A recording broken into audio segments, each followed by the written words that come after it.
সবাইকে স্বাগত জানাচ্ছি TVN24 নিউজ নেটওয়ার্কের নিয়মিত আয়োজন আর ডেমোক্রেসি অনুষ্ঠানে আপনাদের সাথে আছি আমি ইহসান জুয়েল। আলোচনা শুরুর আগে আজকে দিনের আলোচিত সংবাদগুলো একটু দেখে আসতে চাই। মিড টার্ম নির্বাচনকে সামনে রেখে ডেমোক্রেটরা যখন হারানো সাম্রাজ্য ফিরে পাওয়ার স্বপ্ন দেখছে, তখন নিউ ইয়র্ক টাইমসের একটি রিপোর্ট বলছে দেশে ভোটার কমছে ডেমোক্রেটদের। দেশের 30টি স্টেটের ডাটা বিশ্লেষণ করে তারা বলছে ডেমোক্রেটদের তুলনায় 4.5 মিলিয়ন বেশি ভোটার যুক্ত করতে পেরেছে রিপাবলিকানরা। ডেমোক্রেটদের বিপদ আরো বাড়তে পারে রিপাবলিকানদের আসন পুনর্বিন্যাসের চলমান প্রক্রিয়া। যদিও টেক্সাসে আসন পুনর্বিন্যাস রুখতে আইনি লড়াইয়ের ঘোষণা দিয়েছেন সেখানকার ডেমোক্রেটিক আইন প্রণেতারা। স্টেট ডেমোক্রেটিক ককাসের চেয়ার জিন উ বলেছেন বিশেষ অধিবেশনের নামে আসন পুনর্বিন্যাসের ষড়যন্ত্র ঠেকাতে আদালতে যাবেন তিনি। তবে আজকে একটু আগে যে খবরটি আমরা পেয়েছি সেটি হলো ক্যালিফোর্নিয়ার ডেমোক্রেটরাও সেখানকার আসন পুনর্বিন্যাস বিষয়ে গভর্নর গ্যাভিন নিউসমের যে প্রস্তাব সেটিকে অ্যাপ্রুভ করেছে। তবে তার চেয়ে বড় দুঃসংবাদ অপেক্ষা করছে অভিবাসন প্রত্যাশীদের জন্য। বার্তা সংস্থা এপি সংবাদটি প্রকাশ করেছে। তারা বলছে স্টেট ডিপার্টমেন্ট জানিয়েছে 55 মিলিয়ন ভিসা হোল্ডার ডিপোর্টেশনের শিকার হতে যাচ্ছেন ইমিগ্রেশন আইন অমান্য করার জন্য। এই আইন অমান্য করার যে কারণগুলো রয়েছে সেখানেও আছে ভিসার মেয়াদের অতিরিক্ত সময় অবস্থান করা, ক্রিমিনাল অ্যাক্টিভিটি, নিরাপত্তার জন্য হুমকি, সন্ত্রাসী কর্মকাণ্ডে জড়িত হওয়া কিংবা সন্ত্রাসী গ্রুপকে সমর্থন দেয়া। তবে এর মধ্যেই গবেষণা প্রতিষ্ঠান পিউ রিসার্চ সেন্টার জানিয়েছে আমেরিকায় অবৈধভাবে বসবাসরত মানুষের সংখ্যা বেড়ে 2023 সালে 14 বিলিয়নে দাঁড়িয়েছে, যা সর্বকালের মধ্যে সর্বোচ্চ। প্রতিষ্ঠানটির প্রাথমিক তথ্য অনুযায়ী 2024 সালেও দেশে অবৈধ অভিবাসীর সংখ্যা বেড়েছিল, কারণ ওই বছরের জুনে সাবেক প্রেসিডেন্ট বাইডেন সীমান্তে আশ্রয় প্রার্থনার নিয়মটি কঠোরভাবে সীমিত করেছিলেন। এত সব দুঃসংবাদের মধ্যে সুসংবাদ আছে প্রেসিডেন্ট ট্রাম্পের জন্য। তার বিরুদ্ধে আরোপিত $500 মিলিয়ন বেশি অর্থদণ্ড বাতিল করেছে নিউ ইয়র্কের একটি আপিল আদালত। তবে জরিমানা থেকে রেহাই পেলেও সম্পদের তথ্য জালিয়াতির মামলায় দেওয়া রায় অনুযায়ী আগামী কয়েক বছর তিনি ও তার দুই ছেলে নিউ ইয়র্ক স্টেটে কোনো প্রতিষ্ঠানের নেতৃত্বে থাকতে পারবেন না। রায়ের প্রতিক্রিয়া অবশ্য ট্রাম্প তার সামাজিক মাধ্যমে করা পোস্টে এটিকে সম্পূর্ণ বিজয় বলে উল্লেখ করেছেন। তিনি বলেছেন নিউ ইয়র্ক তার ব্যবসায়িক কর্মকাণ্ড ধ্বংস করতে বেআইনি ও লজ্জাজনক সিদ্ধান্ত বাতিলে আদালতের সাহসী পদক্ষেপকে তিনি সম্মান জানান। দেশে বাইরের খবর। গত শুক্রবার আলাস্কায় ট্রাম্পের সঙ্গে রুশ প্রেসিডেন্ট ভ্লাদিমির পুতিনের বৈঠকের পর কর্মকর্তারা বলেছিলেন ইউক্রেনের জন্য পশ্চিমাদের নিরাপত্তা নিশ্চয়তার বিষয়টি মেনে নিয়েছেন পুতিন। তবে রুশ পররাষ্ট্রমন্ত্রী লাভরভের সবশেষ বক্তব্য থেকে মনে হচ্ছে রাশিয়া আগের সেই অবস্থান ত্যাগ করেছে, অথবা নিরাপত্তা নিশ্চয়তা নিয়ে ক্রেমলিনের অবস্থান ভুলভাবে তুলে ধরেছে ওয়াশিংটন। যুদ্ধ পরবর্তী ইউক্রেনে ইউরোপীয় দেশগুলোর সেনা পাঠানোর বিষয়ে রাজি না হওয়া বা ভেটোদানের ক্ষমতা চায় মস্কো। এর মধ্য দিয়ে দৃশ্যত ইউক্রেন যুদ্ধ বন্ধে মার্কিন প্রেসিডেন্ট ডোনাল্ড ট্রাম্পের শান্তি উদ্যোগ কিছুটা অনিশ্চয়তার মধ্যে পড়ছে। আজ বৃহস্পতিবার রাশিয়ার এই অবস্থান জানিয়েছে দেশটির পররাষ্ট্রমন্ত্রী। লাভরভ বলছেন রাশিয়ার সঙ্গে যুদ্ধ শেষে ইউরোপীয়রা ইউক্রেনে তাদের সেনা মোতায়েনের যে প্রস্তাব দিচ্ছে সেটা কার্যকর করা হলে তা হবে বিদেশি হস্তক্ষেপ। তার ভাষ্যমতে ইউক্রেনের নিরাপত্তার জন্য 2022 সালে একটি প্রস্তাবে ফিরে যেতে হবে। রুশ পররাষ্ট্রমন্ত্রী বলছেন 2022 সালে ইস্তাম্বুলে ইউক্রেন নিয়ে প্রাথমিক শান্তি আলোচনায় যে কাঠামোর প্রস্তাব করা হয়েছিল সেই আলোচনায় ফিরতে চায় মস্কো। ওই প্রস্তাব অনুযায়ী ইউরোপীয় মিত্রদের পাশাপাশি ইউক্রেনের নিরাপত্তা নিশ্চিত করতে মস্কো ও বেজিং সহায়তা করবে। পুতিন ও জেলেনস্কির দ্বিপক্ষীয় বৈঠক নিয়ে যে আলাপ চলছে তাতেও পানি ঢেলে দিয়েছেন সের্গেই লাভরভ। দুজনের এই বৈঠকের কথা তুলেছিলেন ট্রাম্প নিজেই। লাভরভ বলছেন পুতিন তখনই কেবল জেলেনস্কির সঙ্গে দেখা করবেন যখন যুদ্ধ বন্ধের ক্ষেত্রে রাশিয়ার শর্তগুলো মেনে নেওয়া হবে। আর রাশিয়ার ওই শর্তগুলো মেনে নেওয়ার অর্থে হলো ইউক্রেনের আত্মসমর্পণ। এই অবস্থায় ট্রুথ সোশ্যালে দেয়া এক পোস্টে প্রেসিডেন্ট ট্রাম্প সামনের দিনগুলোতে নাটকীয় কিছু ঘটার আভাস দিচ্ছেন। তিনি বলছেন ইউক্রেনের উচিত ঘুরে দাঁড়িয়ে রাশিয়ায় পাল্টা আক্রমণ চালানো, তাহলেই কেবল আলোচনার টেবিলে ফিরবে রাশিয়া। আক্রমণের পরিবর্তে ইউক্রেনের আত্মরক্ষা নীতির জন্য তিনি আগের প্রেসিডেন্ট জো বাইডেনেরও সমালোচনা করেছেন। এইসব বিষয় নিয়ে আলোচনা করব আওয়ার ডেমোক্রেসি অনুষ্ঠানে। আমাদের সাথে আলোচক হিসেবে যুক্ত হচ্ছেন মনমাউথ ইউনিভার্সিটির স্কুল অফ সোশ্যাল ওয়ার্কের ডিন প্রফেসর ডক্টর গোলাম এম মাদবর এবং alliance of south Asian American labour এর ন্যাশনাল সেক্রেটারি করিম চৌধুরী। আপনাদের দুজনকে স্বাগত জানাচ্ছি। প্রফেসর ডক্টর গোলাম এম মাদবর, যে বিষয়টি দিয়ে শুরু করতে চাই সেটি নিউ ইয়র্ক টাইমসের রিপোর্টটি। কেন ডেমোক্রেটদের মধ্যে এত হতাশা কাজ করছে। একদিকে তারা যেমন 2024 নির্বাচনের পরে আসলে সামনে কোনো নেতা খুঁজে পাচ্ছে না, তাদেরকে পথ দেখাবে এমন নেতা খুঁজে পাওয়া যাচ্ছে না। আমরা বারাক ওবামাকে মাঝে মাঝে ক্রাইসিস মোমেন্টগুলোতে দেখি, তিনি আসেন, কিছু নির্দেশনা দেন, কিছু কথা বলেন, কিছুটা চাঙ্গা করার চেষ্টা করেন, উজ্জীবিত করার চেষ্টা করেন। সে জায়গায় ডেমোক্রেটদের মধ্যে চাক শুমার, হাকিম জেফ্রিসকে নিয়ে তো হতাশা আছেই। এখন নতুন যে তথ্যটি পাওয়া যাচ্ছে সেটি হলো রিপাবলিকানরা তাদের তুলনায় ভোটার রেজিস্ট্রেশনে অনেক দূরে এগিয়ে যাচ্ছে।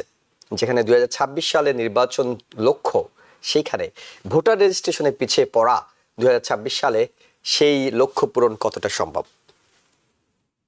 ধন্যবাদ সঞ্জুয়াল এবং শুভেচ্ছা করিম ভাই। বহুদিন পর আবার করিম ভাইকে দেখলাম, খুব ভালো লাগছে দেখে। এবং দর্শক শ্রোতা সবাইকে শুভেচ্ছা এবং আসসালামু আলাইকুম।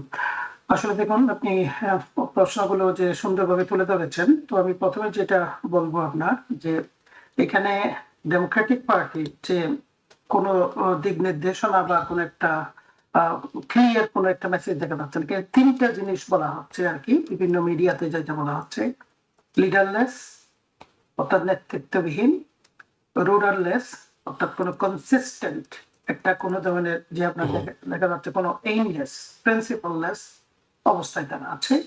এবং থার্ড থিং হচ্ছে একটা কোহেয়ারেন্ট, তার সুসংহতভাবে একটা যে মেসেজিং করাটা, যে totally failed in this three areas. একটা পার্টিকে আপনি যদি লিড করতে চান, এই তিনটাই হচ্ছে ভেরি ইম্পর্টেন্ট। আমরা কিন্তু অনেকগুলো অনুষ্ঠানে প্রায় বলে আসছি, ডেমোক্রেটিক পার্টির বর্তমান যে অবস্থা, চাক শুমার বা Jeffrey Hakeem, I think they are not going to be able to take it the party anywhere. এবং অলরেডি কিন্তু যেটা আপনি বললেন যে 4.5 মিলিয়ন ভোটার কিন্তু নিউ ভোটার রেজিস্ট্রেশনে দেখা যাচ্ছে রিপাবলিকান পার্টি এগিয়ে আছে। অথচ আমরা কিন্তু গত 5-6 মাস আগের থেকে বলে আসছি যে 2026 ইলেকশনে হয়তো দিস দ্য হাউজেস, আমরা জানি এখন সেনেট হাউস এবং সবকিছুই সুপ্রিম কোর্ট থেকে যদি শুরু করেন আপনি, এবং এক্সিকিউটিভ ব্রাঞ্চ সবগুলো কিন্তু তাদের হাতে, তারপর প্রেসিডেন্ট ট্রাম্পের হাতে। গত বছর খানেকের মধ্যে ক্ষমতা নেওয়ার পর থেকে কিন্তু অনেকগুলো বিষয়ে কিন্তু প্রেসিডেন্ট ট্রাম্প কিন্তু ক্লিয়ার কোনো ডিরেকশন দিতে পারেন নাই। একটু আগে যে আপনি বললেন যে ইউক্রেনের যুদ্ধ নিয়ে কিন্তু দেখেন তার পজিশন কিন্তু এক এক সময় এক একটা। এখন বলতেছে যে ডিফেন্সিভ না হয়ে অফেন্সিভে যাওয়া উচিত, যেটা জো বাইডেনকে, অর্থাৎ তা হচ্ছে সবসময় আমি যেটা দেখছি যে blaming the victim all the Times, একটা না একটা কাউকে দফল দায়ী করতে হবে, সেটা বলছে আর কি। হ্যাঁ, এটা আমার কাছেও যেটা মনে হচ্ছে, যেটা আমি অনেকটা তার পজিশনটা নিয়ে আমি কিন্তু অনেকটা কিন্তু এগ্রি করছি। প্রেসিডেন্ট ট্রাম্প যেটা বলছে যে জো বাইডেন, ওখানে তখন অবশ্য কিছুটা ব্যাপার হচ্ছিল যে ডিফেন্সিভ মোডে থাকার জন্য বলছিল সবসময়, কিন্তু আপনার ইউক্রেন তো আপনি সবসময় খালি ডিফেন্ড করেছে, অর্থাৎ ইনভেডার রাশিয়া যখনই তাকে আক্রমণ করছে কন্টিনিউয়াসলি, তারা কিন্তু সবসময় কিন্তু ডিফেন্ড করছে নিজেদেরকে। ইউক্রেন প্রসঙ্গে আমরা আসবো, আমরা একটু ডেমোক্রেটের বিষয়টা শেষ করে নিচ্ছি। আচ্ছা, ডেমোক্রেটিক পার্টি এখন যেটা হচ্ছে, আপনি দেখুন 4.5 মিলিয়ন যেটা হচ্ছে, তাহলে তিনটা জিনিস এখানে আসলে তাদের কোনো এখন ক্লিয়ার কোনো লিডার নাই, এবং তারা কোনো they do not have an aim or principle that the people can actually rally behind it, এটা নাই। এবং তারা they ক্লিয়ারলি কোনো মেসেজ দিতে পারছে না। আপনি দেখুন যে ব্লু কালার ওয়ার্কার, যেটা অ্যাকচুয়ালি যে বেস হচ্ছে Democratic party, they lost it in the election, এবং after the election there are many things actually went in favor of Democratic Party. আপনার ইকোনমি বলেন, ইনফ্লেশন বলেন, এগুলো কিন্তু কিছুতেই কিন্তু প্রাইস হাইকিং বলেন, কিছুতেই কিন্তু ডেমোক্রেটিক পার্টি কিছুই করতে পারছে না। অর্থাৎ দে totally ডিস্ট্যান্ড away from the voter, যারা সবসময় কিন্তু তাদেরকে ক্ষমতায় এনেছে। সো এটা আমি মনে করি এখনো পর্যন্ত ডেমোক্রেটিক পার্টির সময় যেটা আছে। এবং এর মধ্যে দেখেন আরেকটা যেটা করছে জেরিম্যান্ডারিং, যেটা আপনি বললেন টেক্সাস বলেন বা বিভিন্ন জায়গায় হচ্ছে 30টা মতো সিট এখন দেখা যাচ্ছে তাদের ফেভারে যাওয়ার মতো অবস্থা আপনার রিপাবলিকান পার্টির। যেগুলো ভাবছিল এটা তো স্বাভাবিকভাবে তারা করবে, they are doing all kinds of আপনার টেকনিক্স। এখন 55 মিলিয়ন যে বলছেন যারা already immigrant about to in the process of becoming citizen, তাদের এগেনস্ট এখন আপনি যে কোনো একজন লোকের যদি আপনি একেবারে স্ক্রুটিনি করতে চান এদেশে, কিছু না কিছু ছোটখাটো পাবেন। একটু ছোটখাটো আমি বলছি, আমি বলছি, আপনি বলছেন, কিন্তু they are not going to actually ignore it as a ছোটখাটো, because they are looking for the excuse, they are looking for the reason to harass the people. So that is another technique. তারা কিন্তু দেখেন strategically আগাচ্ছে Republican party, যেটা Democratic party তো কিছু করতেই পারছে না এবং তাদের কোনো স্ট্র্যাটেজিও নাই। সো এট দিস পয়েন্ট আমার মনে হয় যেটা নেতৃত্ব is the crucial issue in Democratic Party. Otherwise, they are going to lose more. নেতৃত্ব নাই। On top of that all kinds of thing Republican party যে আপনার ধরেন যে জেরিম্যান্ডারিং যেগুলো করছে, যে ডিমার্কেশন যেগুলো করছে, যাতে হচ্ছে তাদের কনস্টিটিউশন তাদের ফেভারে যায়, মাইনরিটিদেরকে মাইনরিটির পিছনে যাচ্ছে, all kinds of things they are doing against what that can bring actually them, because 2026 সাল নিয়ে কিন্তু তারা শঙ্কিত জি। Republican party. কিন্তু এখনো পর্যন্ত আমরা যে সাইন দেখছি যে 4.5 million alarming situation for Democratic party, voter রেজিস্ট্রেশনে 4.5 মিলিয়ন পিপল এখন কিন্তু রিপাবলিকান পক্ষে, more than 4.5 million more than the Democratic party. So all this things আমার মনে হয় এখন যদি স্ট্রেটেন, আমি বরং দেখি যে আপনি একটু আগে বললেন যে কিছুটা অনেকটা বারাক ওবামা কিন্তু এসে কিছুটা কাভার আপ দেয়, কিছুটা মেকআপ করে। সবচেয়ে যে তাদের মেসেজিং যেগুলো তাদের দেওয়ার কথা সেগুলা এখন সব থেকে আমি দেখি যে বরং যে ইন্ডিপেন্ডেন্ট বার্নি স্যান্ডার্স এগিয়ে আসেন। Bernie Sanders, right, Bernie Sanders বরং তাদের মেসেজ গুলো দিচ্ছে time to time. Actually he is bringing the message that Democratic Party should have actually been messaging. So this is the situation. আমার মনে হচ্ছে এখনো পর্যন্ত তাদের সময় আছে। আমরা জানি গেভিন নিউসমের কথা বলা হচ্ছে বা তাদের অন্যান্য লোকাল লেভেলের লিডার গুলো আছে, they need to come up with something, যেটা তো আসলে বাইডেন তো যেটা ধ্বংস করে দিয়েছেন ডেমোক্রেটিক পার্টিকে, শেষ মুহূর্তে এসে কিন্তু কমলা হয়েছে কে বলে শিখেন। এবং করিম চৌধুরী, আপনার কাছে এই বিষয়টি জানতে চাই যে রিপাবলিকানদের একটি সুনির্দিষ্ট পরিকল্পনা আছে, তাদের প্রজেক্ট 2025 আছে, তারা এখন 2026 করার পরিকল্পনা করছেন। তারা এখনই বলছেন যে জেডি ভেন্স হতে পারেন তাদের আগামী দিনের প্রেসিডেন্ট প্রার্থী। তারা নানা বিষয়ে অনেক আগাম প্রস্তুতি নিয়ে রাখছেন এবং জেরিমেন্ডারিং এর বিষয়টি তো আছেই। 2026 নির্বাচনকে কেন্দ্র রেখে তারা পরিকল্পনা করছে। ডেমোক্রেটদের লিডার নেই, ডেমোক্রেটদের ভিশন নেই, ডেমোক্রেটদের ভোটার রেজিস্ট্রেশন নেই, তারপরও ডেমোক্রেটরা কিসের আশায় ভাবছে 2026 সালে তারা হাউস, কংগ্রেস, সেনেট সবকিছু তাদের দখলে নিয়ে আসবে? রিপাবলিকানদের যে বর্তমান হোয়াইট হাউসে ট্রাম্প প্রশাসনের যে ডিস্ট্রাকটিভ অ্যাক্টিভিটিস, যেভাবে সারা দেশে মাইগ্রেন্ট এবং ইমিগ্রেন্টদের উপরে যে স্টিম রোলার চালাচ্ছে, দেশের অর্থনৈতিক ব্যবস্থাকে যেভাবে ধ্বংস করা হচ্ছে, ট্যারিফের নাম দিয়ে যেভাবে দ্রব্যের মূল্য বাড়িয়ে সাধারণ জনগণের উপরে যে অর্থনৈতিক চাপ সৃষ্টি করা হচ্ছে এবং মিডল ক্লাসকে ধ্বংস করে সমগ্র জাতিকে একটা দুইটা ভাগে ভাগ করা হচ্ছে, একটা হলো দরিদ্র শ্রেণী আর একটা হলো ধনিক শ্রেণী, যার ফলে আমেরিকার সমস্ত সম্পদে অ্যারাউন্ড 96 to 98% প্রপার্টি অ্যাসেট, যেটা ওয়েলথ বলেন, সেটা চলে যাবে 1 to 2% পিপলের হাতে, আর বাকিরা তার ভিকটিম হয়ে যাবে। এবং সম্পদের যে অসম বন্টন জনগণের মাঝে যে অস্বস্তি সৃষ্টি করেছে, এর ফলে 2026 এর মিড টার্মে, আমরা মনে করি মিড টার্ম সিলেকশনে আগামী 2026-এ ডেমোক্রেটরা ভোটারদের সহানুভূতি অর্জন করতে সক্ষম হবে। তবে আমি একটা ক্ষেত্রে ডেমোক্রেটদের দুর্বলতা স্বীকার করতেই হবে, ডেমোক্রেটরা তাদের নির্বাচনী ম্যানিফেস্টো এখন পর্যন্ত ঠিক করতে পারে নাই। সেই ক্ষেত্রে একটা অশনি সংকেত আছে। তবে আজকের যে রিপোর্ট, নিউ ইয়র্ক টাইমসের যে রিপোর্ট, 4.5 মিলিয়ন ভোটার রেজিস্ট্রেশনের পিছনে আছে ডেমোক্রেটরা, সেটা থেকে যদি আমরা শিক্ষা নিই এবং অ্যাকশনে যাই, প্ল্যান করে আগামী কয়েক মাসে আমরা ভোটারদের কাছে রিচ আউট করতে পারি, নতুন ভোটার রেজিস্ট্রেশন করতে পারি এবং ভোটারদেরকে একটা নির্বাচনে ইলেকশন ম্যানিফেস্টো জাতিকে একটা গাইডলাইনের দিকে নিয়ে যেতে পারে। যেমন দেখুন, ডেমোক্রেটদের বড় ভুল ছিল বর্ডারকে ওপেন করে দেয়া, বাইডেন প্রশাসনের বড় ধরনের ভুল ছিল। এতে করে শুধুমাত্র সীমান্তবর্তী স্টেটগুলোতেই নয়, আমরা আমেরিকান মেইনল্যান্ডে আমাদের অনেকগুলো সিট হারাতে হয়েছে এবং আগামী নির্বাচনে আমাদেরকে এফেক্ট করবে। যার ফলে আমি যেটা বলতে চাচ্ছি, ডেমোক্রেটদের একটা পলিসিগত বড় ধরনের পরিবর্তন নিয়ে আসতে হবে আগামী 2026 এর মিড টার্ম সিলেকশনকে কেন্দ্র করে। এই পলিসিটা কি আসলে ডেমোক্রেটরা নিজেদেরকে ভিশনারি করা, নিজেদেরকে এগিয়ে নেয়া, নাকি তারা অপেক্ষায় আছে রিপাবলিকানদের দুর্বলতায় মানুষ তাদের উপর বিরক্ত হবে, তারপরে এমনি এমনি আমাকে সে ভোট দিয়ে দেবে, বিষয়টা এরকম? না, নিজেদেরকে অর্গানাইজ করতে হবে। রিপাবলিকান 6 মাস 7 মাস পার হয়ে গেল, কোনো লক্ষণ কি দেখছেন আপনি? আমি কিন্তু ইতিমধ্যেই পার্টির ভিতরে বিভিন্ন কেন্দ্রে আলোচনা হচ্ছে নেতৃত্বের ক্ষেত্রে, যেমন নতুন নেতৃত্ব খোঁজা হচ্ছে। আপনি আগেই বলেছেন যে আমাদের এখানে যে কংগ্রেসের যে মাইনরিটি লিডার হাকিম জাফরিস এবং সিনেটের যে মাইনরিটি লিডার চাকসুমার কাকসুমা গত 20 বছরের মধ্যে সবচেয়ে কম তার অ্যাপ্রুভাল রেট বর্তমানে। রেটিং এবং এমনকি তার হোম স্টেট যেখান থেকে তিনি নির্বাচিত নিউ ইয়র্কেও উনি ওনার অবস্থা খুবই খারাপ। কিন্তু আপনাকে আমি বলি, যদিও আমাদের সাথে তার ব্যক্তিগত সম্পর্ক, আসালের সাথে ব্যক্তিগত সম্পর্ক, বাংলাদেশি বা সাউথ এশিয়ানদের সাথে ব্যক্তিগত সম্পর্ক অনেক ভালো, কিন্তু নিজ স্টেটে মধ্যপ্রাচ্য নীতির কারণে, মধ্যপ্রাচ্য নীতির প্রতি তার যে সমর্থন, সেই ক্ষেত্রে শুধুমাত্র সাউথ এশিয়ানদেরকে না, পুরা ইউরোপিয়ান নেশন যারা, তাদেরকেও অনেকটা বিব্রতকর অবস্থায় ফেলছে। তার প্রতি আর মানুষ আস্থা রাখতে পারছেন না। ঠিক হাকিম জাফরিস, আপনি দেখেন কংগ্রেসের বিভিন্ন বিষয় নিয়ে নিজের দলকে সুসংহত করতে ব্যর্থ হয়েছে।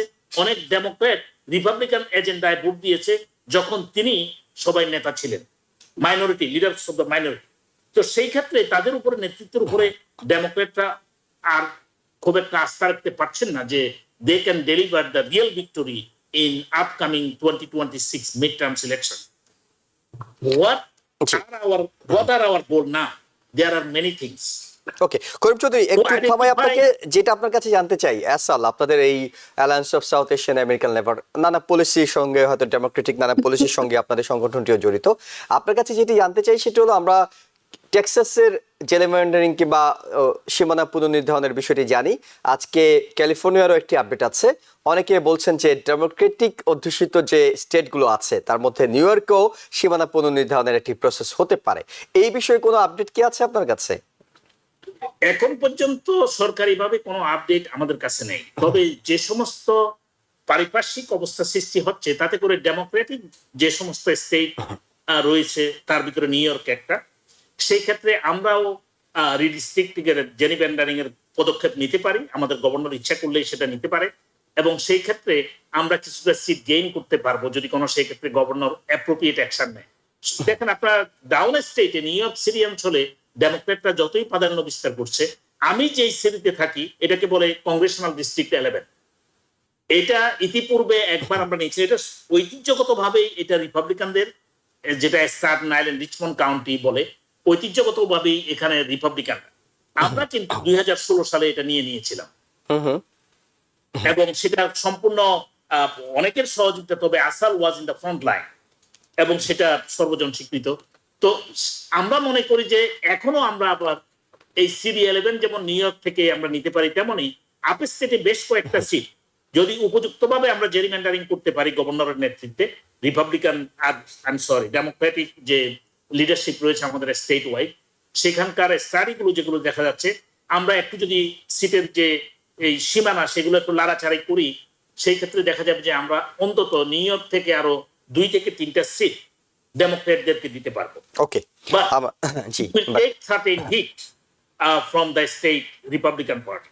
আপনি দেখবেন যে it will not be easy. যদিও আমাদের অ্যাসেম্বলি এবং সিনেটে আমাদের সংখ্যাগরিষ্ঠতা রয়েছে, মেজরিটি, আমরা ইচ্ছা করলে যে কোনো আইন পাস করে নিতে পারি, কিন্তু সেটা আবার জনগণের কাছে সেলও করতে হবে। কারণ ভোটাররা যখন আপনার অ্যাগ্রেসিভনেসকে অন্যভাবে নেবে, তখন তারা রিপাবলিকান হোক ডেমোক্রেটিক হোক তারা বিরক্ত হয়, সবাইকে দিতে পারে, বিরক্ত হয় অনেক সময়। bite us back. So we have to think all those things.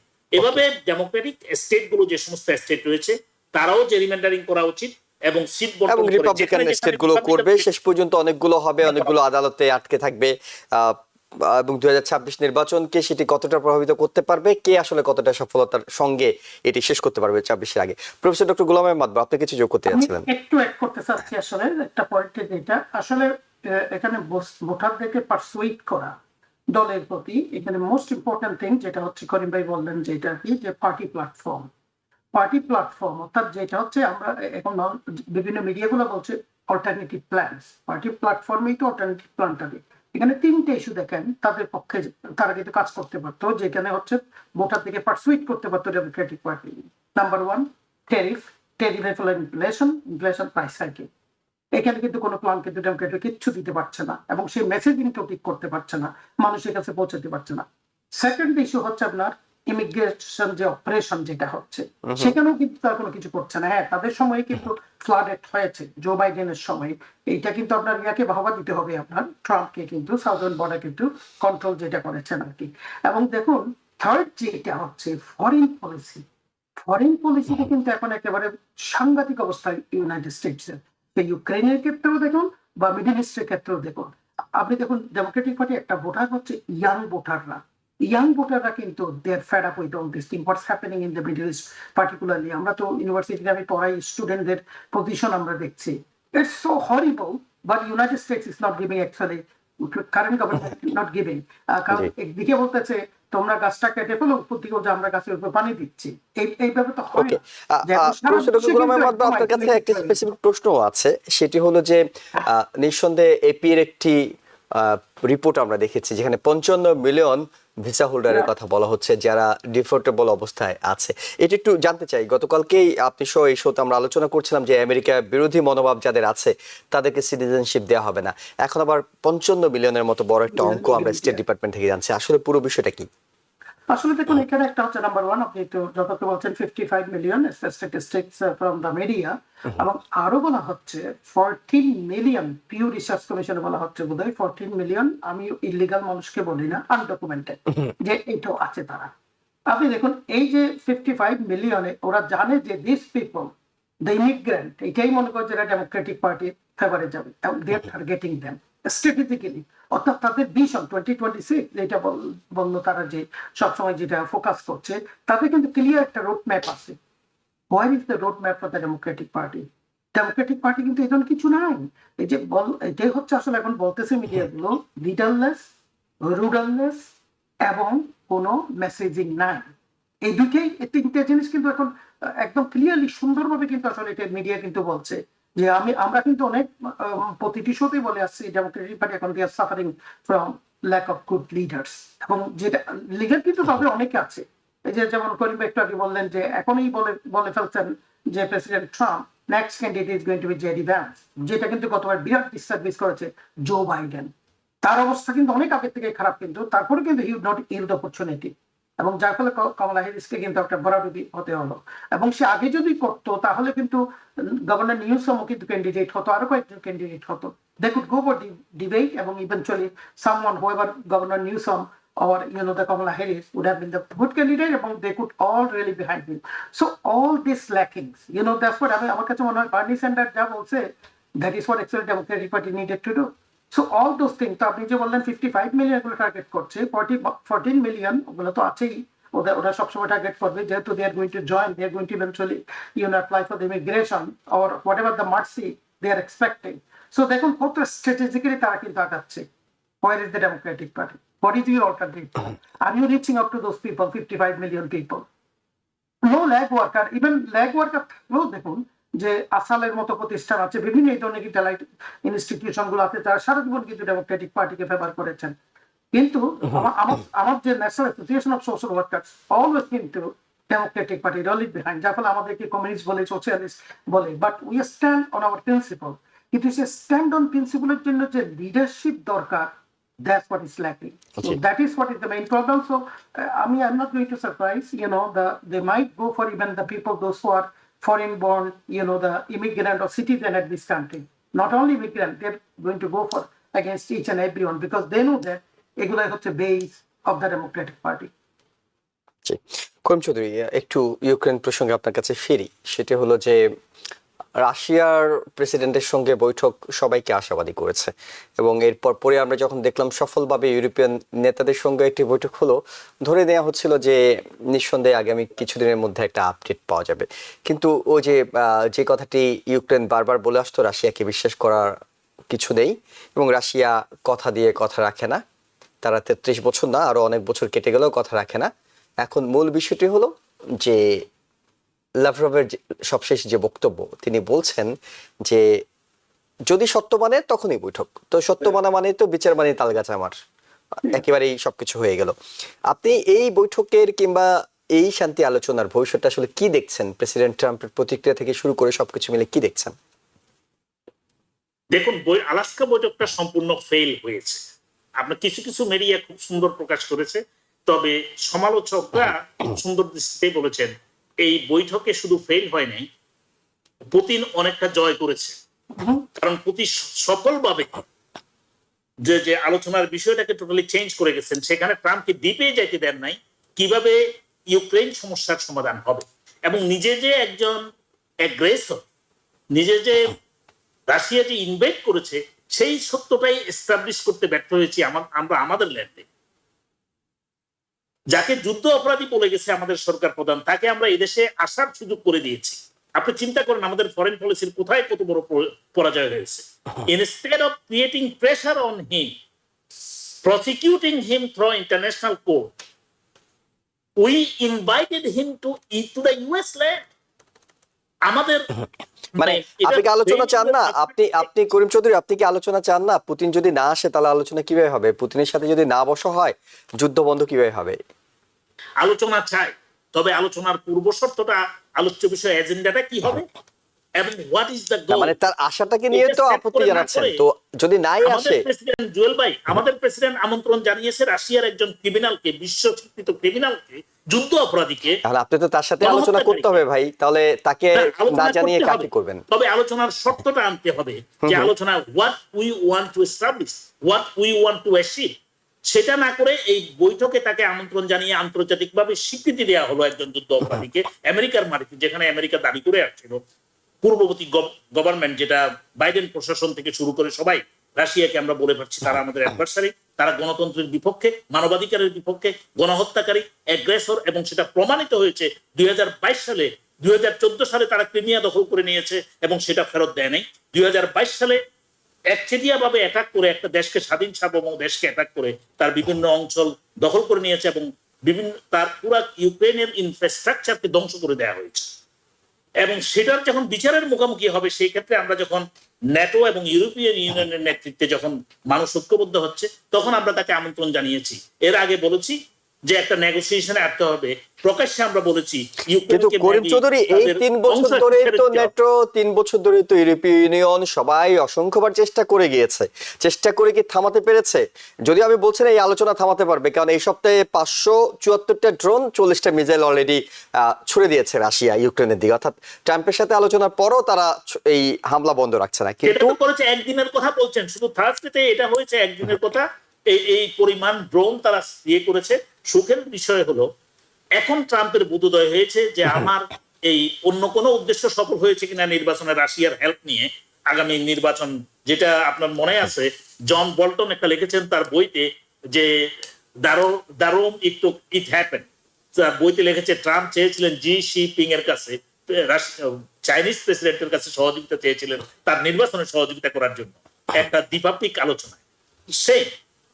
এবার কোনো কিছু হয়েছে কিনা আমরা এখনো জানি না, যে রাশিয়ার কাছে আসলে ইউক্রেনের বিষয়টা একটা লেভেল মাত্র, আসলে তার কাছে কোনো সহযোগিতা চেয়েছে কিনা সেই ক্ষেত্রে আমরা জানি না, সেটা হয়তো একসময় ফিরে আসবে। I suspect this thing. কিন্তু তার এখনকার কথাবার্তা, ইউএস প্রেসিডেন্টের এখনকার কথাবার্তা, এটা তো আপনারা মনে হয় মিডিয়া পরিষ্কার বুঝতে পারছেন যে আলোচনাটা টোটালি ব্যর্থ হয়েছে, এবং আলোচনাটা যে বিষয় নিয়ে লেভেল করা হয়েছে সে বিষয়ে আলোচনা কতটুকু হয়েছে আমরা জানি না। তবে এখনকার ভাষ্য অনুযায়ী যেটা বলছে, যে যেটা ডেমোক্রেটরা অনেক আগে থেকেই বলছে, তাদেরকে সব ধরনের সহযোগিতা, অস্ত্রের সহযোগিতা দিলেই শুধুমাত্র ইউক্রেনের স্বাধীনতা, সার্বভৌমত্ব বজায় থাকবে এবং রাশিয়া সেখান থেকে পিছপা হবে। রাশিয়াকে যদি আপনারা এইবার ইউক্রেন যুদ্ধে পরাজিত করতে না পারে সারা বিশ্ব, তাহলে মনে করবেন রাশিয়াকে একটা ফ্রি চেক, ব্ল্যাঙ্ক চেক দেয়া হলো ইউরোপের অন্যান্য দেশগুলো দখল করার জন্য। রাশিয়ার অ্যাগ্রেশন থেকে তার প্রতিবেশী নয়, দূরবর্তী দেশগুলো রক্ষা পাবে না। So this is the only chance to the world to defeat Russian aggression and teach them a lesson. এবং ট্রাম্পের হয়তো বা বোধোদয় হয়েছে যে এখন সে তার সুর পাল্টিয়েছে যে ইউক্রেনকে এখন ইনভেডরের বিরুদ্ধে অ্যাকশন নিতে হবে। সে অ্যাকশন হবে রাশিয়ার সীমানায়, রাশিয়ার আভ্যন্তরীণ যে ডিপি গিয়ে অ্যাটাক করতে হবে, এবং সেই রিসোর্স আমেরিকার হাতেই আছে। America should provide those training tools and ammo so Ukraine can take action. Okay, আমি একটু প্রফেসর ডক্টর গোলাম আহমদ আপনার কাছে জানতে চাই, সেটা হলো যে প্রেসিডেন্ট ট্রাম্প গত শুক্রবারে বৈঠক করেছেন, আগামীকালকে শুক্রবার, এক সপ্তাহ পার হয়নি। তার যে ট্রুথ সোশ্যাল, এটিতে আসলে অবস্থার কি অনেক বড় ধরনের পরিবর্তন হয়ে গেছে বলে আপনার কাছে মনে হয়, নাকি আসলে No, I think there is a big difference. Okay. I think it will play an important role. This kind of a statement. I think তিনি যেটা আশা করছিলেন সেটা হয়তো পুতিন দেন নাই, অথবা তার অ্যাডভাইজাররা তাকে পরিষ্কার বোঝানোর চেষ্টা করছেন ultimately we lost in this meeting, we really, যদি আপনি ডিপ্লোমেসির দিক থেকে বলেন, এটা আমাদের বড় ধরনের বিপর্যয় হয়েছে ফরেন পলিসি, তাকে ইনভাইট করা এবং সেখান থেকে কোনো কিছু আদায় না করা। ওকে, আমি একটু প্রফেসর ডক্টর গোলাম মাদবর আপনার কাছে জানি, সেটা হলো আপনার কাছেও কি মনে হয় তাকে ইনভাইট করা ফরেন পলিসির জন্য অনেক বড় বিপর্যয় হয়েছে, কিংবা আপনার কাছে ট্রাম্পের আজকে যে ট্রুথ সোশ্যালে তিনি যা লিখলেন এটি থেকে ইউক্রেন বিষয়ে কিংবা পুতিনের বিষয়ে ট্রাম্পের অবস্থানে অনেক বড় ধরনের পরিবর্তন হয়ে গেছে বলে মনে করছেন কি? এটা কিন্তু আসলে উত্তর অনেকটা ডাইরেক্ট ইনডাইরেক্টলি কিন্তু করিম চৌধুরী দিয়ে দিয়েছেন। তবে আমি বলি, উনি একটা কথা যেটা বলছেন যে আমরাই বলেছি he is an invader, Putin is an invader, স্বাধীন সার্বভৌম দেশ, not a threat at all to Russia. আপনি যদি কম্পারিজন করেন আকাশ পাতাল, কিন্তু তারপরে তাকে ইনভাইট করে বসলো। 2014 সালে ক্রাইমিয়া অ্যানেক্সেশন করলো এবং 2022 সালে যে অ্যাটাক করলো একটা স্বাধীন সার্বভৌম দেশকে। এখানে যেটা সবচেয়ে বড় কথা, যেটা আপনার দেখুন যে ন্যাটো কান্ট্রি গুলা কিন্তু they R with them, because আপনি কিন্তু একটু আগেই বললেন যে এখানে যদি সে সাকসেসফুল হয় সে কিন্তু he is going to do it like, because তার কিন্তু ভিশন হচ্ছে আপনার USSR format, right? You know that's what his vision.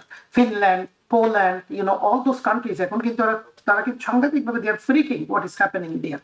তো এখন যেটা যে ন্যাটোকে কিন্তু দেখুন যে আমি একটু বলবো যে করিম চৌধুরী যেটা বলতে চাচ্ছিল যে আমরা বলছি তাকে ক্রিমিনাল, আমরা বলছি তাকে invader, we invited him to our land.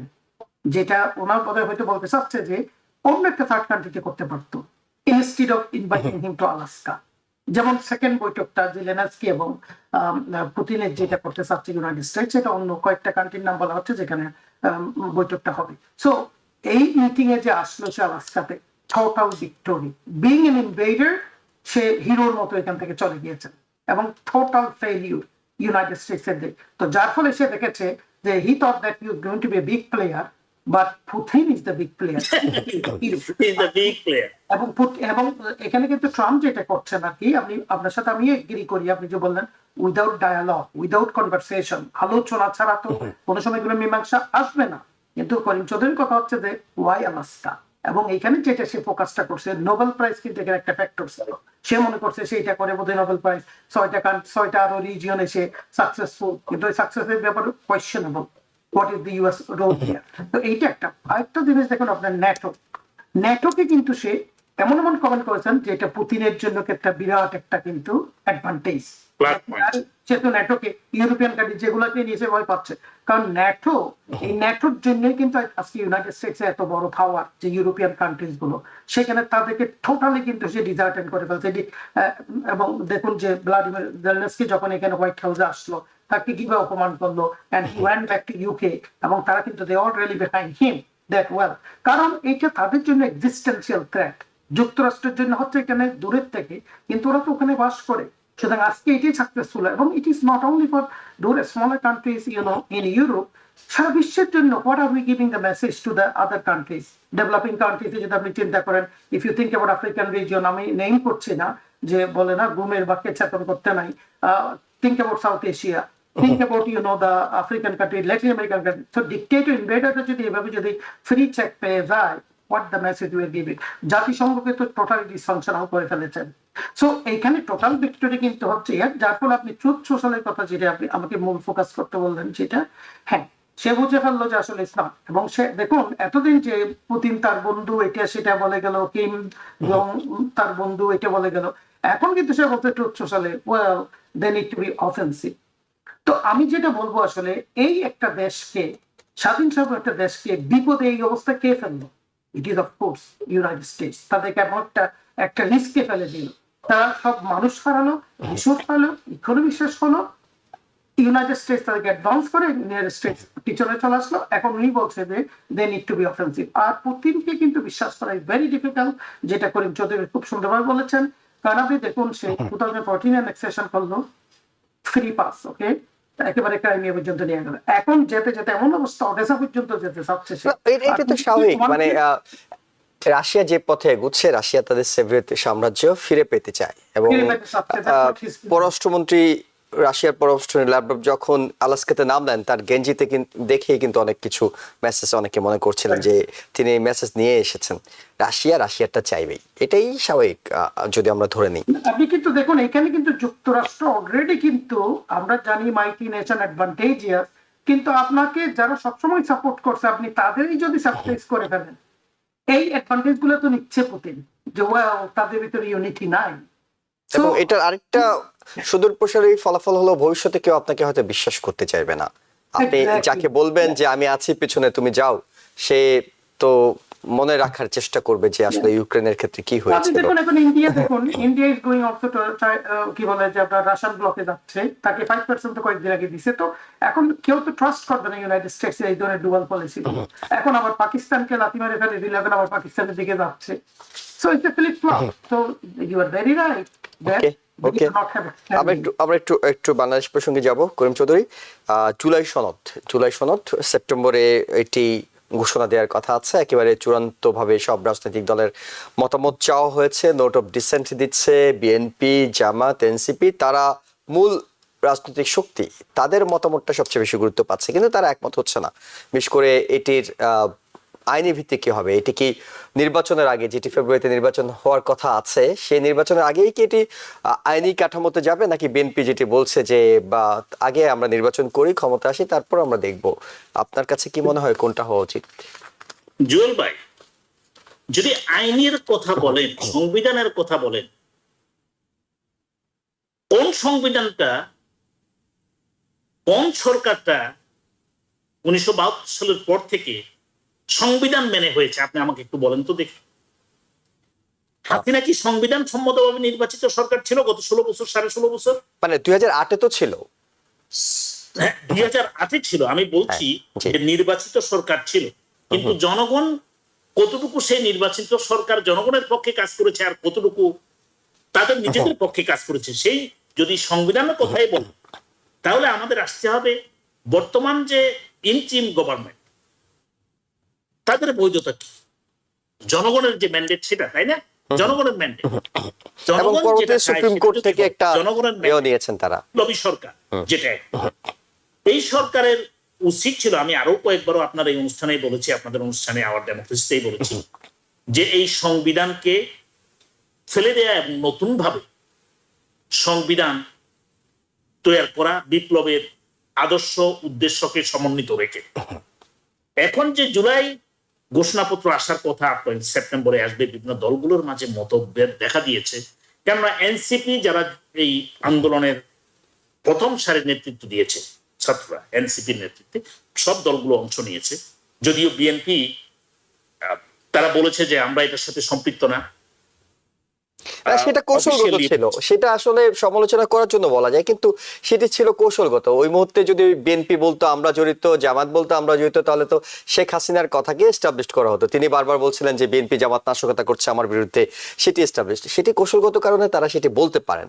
But একটা রাজনৈতিক দল হিসাবে এটা বলে রাজনৈতিক তার দলকে হেয় প্রতিপন্ন করা হয়েছে জনগণের কাছে, দলকে ধ্বংসের জন্য বীজ পোতা হয়েছে। এটা ছিল অপরিপক্ক এবং টোটালি ডিসফাংশনাল বিএনপি লিডারশিপ। যাক, আমি সেখানে যাব, ওকে, আমি সেটা সমালোচনা বিভিন্ন তাদের পার্টির মধ্যে কথা বলি। আমি যেটা বলতে চাচ্ছি সেটা হলো যে এই জুলাই সনদে যে সমস্ত দল বিভিন্ন চল চাতুরি করে বলছে, বিশেষ করে বিএনপির কথা আমি নাম ধরে বলতে পারি, তারা বলছে যে এই যে রাজনৈতিক দলগুলো, বিশেষ করে মেইন যে সমস্ত দল আছে, নাম সর্বস্ব দলের কথা আমার দরকার নেই, এনসিপি, জামাত, ইসলামী ঐক্যজোট, বিএনপি, বামপন্থী দলগুলো যারা, তারা এখন নেতৃত্বে রয়েছে, আন্দোলনেও তারা নেতৃত্বে ছিল বিভিন্ন ভাবে তাদের সামর্থ্য অনুযায়ী, তাদেরকে নিয়ে আজকে যে একটা ঘোষণাপত্র, জুলাই যে স্পিরিট সেটাকে সমুন্নত রেখে দরকার ছিল। এখন যদি বলা হয় যে সংসদ ছাড়া কেউ এটাকে অ্যাপ্রুভাল দিতে পারবে না, বৈধতা দিতে পারবে না, এই সমস্ত গাঁজাখুরি গল্প শুধু বাংলাদেশেই বোঝানো যাবে। সবকিছু চলছে সংসদের বাইরে, সংসদ কিভাবে চলবে, গাইড করবে, আজকের এই বিপ্লবের আদর্শ উদ্দেশ্য এবং ঘোষণাপত্রের মধ্য দিয়ে যেখানে গাইডেন্স হওয়ার কথা, সেই ক্ষেত্রে বলা হচ্ছে সেই গাইডেন্সকে আগামী সংসদ দিতে হবে। আগামী সংসদ দিতে হবে কেন? এদেশের জনগণ এখনই চায় সেটা হতে, এবং দরকার হলে একটা রেফারেন্ডামের কথা আমরা বারবার বলে আসছি, সেখানে একটা রেফারেন্ডাম দিয়ে হলেও এই জুলাই বিপ্লবেরকে আমরা সমুন্নত রাখতে হবে বিপ্লবের আদর্শ উদ্দেশ্যকে।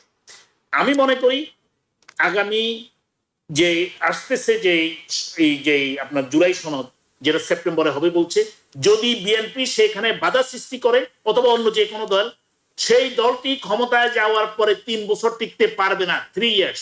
Many people are saying they will be out like Hasina within 12 months. Because বাংলাদেশের জনগণ, মা বোনেরা যেভাবে রাস্তায় নেমে আসছে, যে কোনো দল বিপ্লবের আদর্শ উদ্দেশ্যের বিরুদ্ধে যে কাজ করবে, কোন ষড়যন্ত্র করবে দেশ ও জাতির বিরুদ্ধে, তাদের ভাগ্যের পরিণতি আওয়ামী লীগের চেয়ে খারাপ হবে। জি, প্রফেসর ডক্টর গোলাম আহমদ আপনার কাছে জানতে চাই, সেটা হলো আসলে সব দলই চায় এমন কিছু স্বাক্ষর করতে, এমন কিছু কাজ করতে শেষ পর্যন্ত যাতে ক্ষমতাটা তার হাতেই থাকে। জুলাই সনদ নিয়ে যে সমস্যাটা হচ্ছে সেটা হলো যে এখন স্বাক্ষর করবে কি করবে না, আবার অনেকে মনে করছেন স্বাক্ষর না করলে তো জনগণ ভোট দেবে না, মনে করবে আমি মনে চুরি করার পরিকল্পনা করছি, নাহলে এই ভালো জিনিসে কেন স্বাক্ষর করব না। স্বাক্ষরটা আপাতত করেই ক্ষমতায় গেলে দেখা যাবে কি করা যায়। স্বাক্ষর না করলে বিপ্লবকে অস্বীকার করা হবে। জুয়েল ভাই সত্য করে বলেন না কেন কথা? বিপ্লব তো অনেকেই অস্বীকার করছেন, অনেকেই তো বলছেন এটি বিপ্লব না, এটি একটি অভ্যুত্থান, কিংবা এটি আসলে একটা সরকারকে ফেলে দেয়া, এ বড় কোনো কিছু না, যারা করেছে তারা আমরাই করেছি সবকিছু। তারা বিভিন্ন নামে বিভিন্ন লেভেলে স্বৈরাচারের রিপ্রেজেন্টেশন করছে।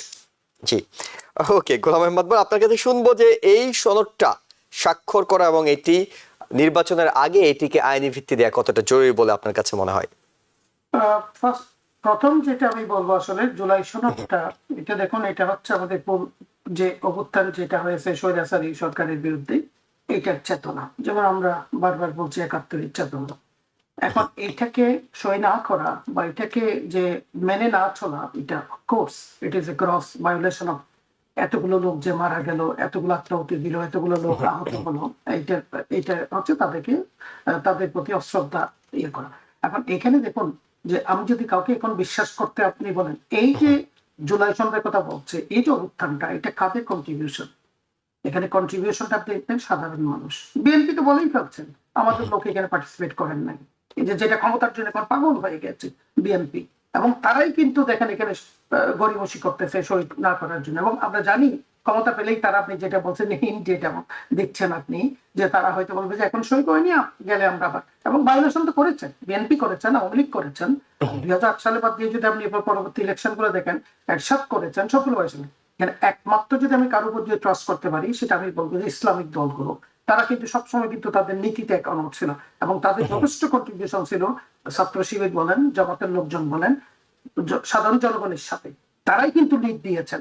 এখানে কিন্তু বিএনপি কিছু করেন নাই, এবং তারাই কিন্তু আজকে ক্ষমতার জন্য পাগল হয়ে গিয়েছেন। যে বিএনপি করেছে, আসলে সব মানুষই করেছে, তত্ত্বাবধায়ক যেটা ভুল করেছেন, অনেক লেট করে ফেলেছেন। তাদের প্রথম থেকে উচিত ছিল হচ্ছে এই ক্রিমিনাল এবং টাকাগুলো ফেরত আনা, ক্রিমিনাল গুলোকে প্রসিকিউট করা, এগুলো কিন্তু এখন কিচ্ছু করেন না। এখন একটা করে দুইটা করে করছে। এখন বলতে ফেব্রুয়ারিতে ইলেকশন দিয়ে চলে যাবেন, ওনারা চলে যাবেন।